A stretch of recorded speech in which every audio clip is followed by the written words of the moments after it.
فرمایا ہے کوہان کا مطلب یہ ہے کہ سب سے اونچی یا نمایاں چیز، اور نمایاں اس اعتبار سے یا یہ قرآن مجید کی سب سے اہم یا عظیم سورہ اس اعتبار سے ہے کہ سب سے زیادہ مسائل اور احکام جو ہیں وہ سورہ بقرہ میں ہی ہے. اس اعتبار سے اس کو قرآن مجید کی کوہان کہا گیا ہے. ایک تو رسول اللہ صلی اللہ علیہ وسلم نے یہ بات ارشاد فرمائی اس کے بارے میں کہ اپنے گھروں کو قبرستان نہ بناؤ اور اپنے گھروں میں سورہ بقرہ پڑھا کرو، اس سے شیطان بھاگ جاتا ہے. شیطان سے مراد جنات ہیں جو لوگوں کو پہ اثر انداز ہوتے ہیں.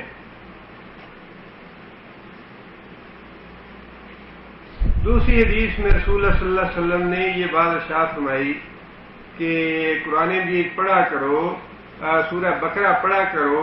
سورہ بقرہ کا پڑھنا باعث برکت ہے اور اس کا ترک کر دینا باعث حسرت ہے. سورہ بقرہ پڑھا کرو. یہ جو فضائل ہیں ان کا مطلب یہ نہیں ہے کہ ان فضائل کے پیش نظر آدمی روٹین ہی یہ بنا لے کہ بس ایک ہی سورہ کو پڑھتا جائے، بلکہ مطلب یہ ہے کہ آپ کی جو روزمرہ کی تلاوت ہے وہ کریں، اور پھر اس سے زائد جو اجر و ثواب حاصل کرنا چاہتا ہے یا خیر و برکت حاصل کرنا چاہتا ہے وہ ان مسائل کو یا فضائل کو پیش نظر رکھے. اس کا مطلب یہ نہیں ہے جس طرح سورے وغیرہ بنا لیتے ہیں لوگ اور بعد پھر انہی کی پابندی کرتے ہیں، اس کے علاوہ کچھ پڑھتے نہیں ہیں. قرآن مجید کو پڑھنے کا یہ طریقہ یا یہ اپنا معمول بنا لینا یہ درست نہیں ہے. باقی قرآن سے محروم ہو جانا اور چند ایک صورتوں کو اپنا معمول بنانا یہ نہ مطلوب ہے نہ درست ہے. مطلوب یہ ہے کہ آپ جو بھی اپنی روٹین کی معمول کی تلاوت کرتے ہیں وہ تو کرتے رہیں، اور اس کے بعد آپ مزید فضائل اور خیر و برکات حاصل کرنا چاہتے ہیں تو اس کے لیے رسول اکرم صلی اللہ علیہ وسلم نے ہر صورت کے الگ الگ فضائل بتائے. اسی طرح نبی صلی اللہ علیہ وسلم نے یہ بات بھی ارشاد فرمائی اسی حدیث میں ہے کہ یہ سورہ پڑھتے رہو، اس لیے کہ کوئی بھی باطل پرست، اور مفسرین نے وضاحت کی ہے یہاں باطل پرست سے مراد جادوگر، کوئی بھی جادوگر سورہ بقرہ کا مقابلہ نہیں کر سکتا. اور آپ حضرات نے یہ نوٹ کیا ہوگا یہاں پہ بھی اب بہت زیادہ رقیہ کی آیات اور پمفلٹ وغیرہ شائع ہوتے ہیں دم کرنے کے لیے جن پہ جادو کا اثر ہوتا ہے، اور اس میں قرآن مجید کے یہ سورہ بقرہ کے 3 جگہوں کی آیات ہر پمفلٹ میں یا ہر جو علاج کرنے والا ہے یا عامل ہے وہ 3 جگہ سے وہ آیات پڑھتا ہے. اور حضرت عبداللہ بن مسعود نے، اثر ہے یہ نبی صلی اللہ علیہ وسلم کی حدیث تو نہیں ہے لیکن حضرت عبداللہ بن مسعود کا کہنا ہے کہ سورہ بقرہ کی 3 جگہ کی جو آیات ہیں ہر مصیبت، ہر بیماری، ہر جادو کا علاج ہے. جن میں سے 5 آیات تو یہی ہیں الف لام میم ذالک الکتاب سے لے کر اولئک هم المفلحون تک. 5 آیات یہ ہیں، اور جتنے بھی عامل ہیں یہاں پہ سعودی ہیں یا اپنے پاکستان میں دیکھے ہوں گے وہ عمل کرنے والے لوگ یہ آیات ضرور پڑھتے ہیں جنات کا فتنہ دور کرنے کے لیے. دوسرا حصہ سورہ بقرہ کا آیت الکرسی اور اس سے آگے 2 آیتیں ہیں. آیت الکرسی کی آیت اور اس سے اگلی 2 آیتیں، یہ 3 آیتیں، یہ 8 آیتیں ہو گئی، اور 2 آیتیں سورہ بقرہ کی آخری ہیں جن کی فضیلت الگ سے رسول اکرم صلی اللہ علیہ وسلم نے بہت زیادہ بتائی ہے. یہ جو 10 آیات ہیں سورہ بقرہ کی یہ جنات کا یا جادو کا شافی ترین علاج ہے. اس کے علاوہ اور آیات یہ ہیں قرآن مجید کی جو جادو کے اثرات ختم کرنے کے لیے پڑھی جاتی ہیں، لیکن سورہ بقرہ سے ان 3 جگہوں کی یہ آیات پڑھی جاتی ہیں. رسول اکرم صلی اللہ علیہ وسلم نے مجموعی طور پہ پورا سورہ بقرہ کے بارے میں بھی یہ بات ارشاد فرمائی کہ یہ جنات کو دور کرنے والی ہے، جنات یا جادوگر اس کا مقابلہ نہیں کر سکتے. اور جو آخری 2 آیتیں سورہ بقرہ کی اس کے بارے میں رسول اکرم صلی اللہ علیہ وسلم نے یہ بات ارشاد فرمائی ہے کہ جس گھر میں